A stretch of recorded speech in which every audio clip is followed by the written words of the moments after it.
தையல்காரர் ஒருவர் தனது கடையில் துணிகள் தைத்துக் கொண்டிருந்தார்.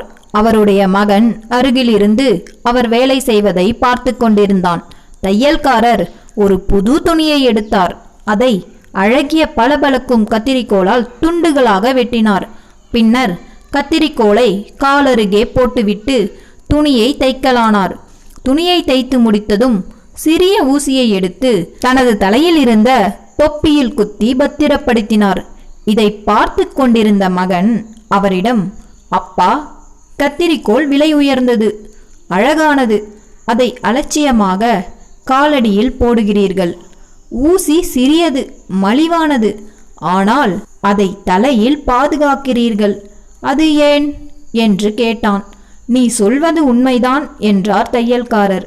கத்திரிக்கோள் அழகாகவும் மதிப்புள்ளதாகவும் இருந்தாலும் அதன் செயல் வெட்டுவது, அதாவது பிரிப்பது. ஆனால் ஊசி சிறியதாகவும் மலிவானதாகவும் இருந்தாலும் அதன் செயல் சேர்ப்பது. ஒருவருடைய மதிப்பு அவருடைய செயலை கொண்டு நிர்ணயிக்கப்படுகிறது, அவர் உருவத்தை அல்ல. இந்த கதை உங்களுக்கு பிடிச்சிருந்ததுன்னா நம்ம சேனலை சப்ஸ்கிரைப் பண்ணிக்கோங்க. தேங்க்யூ.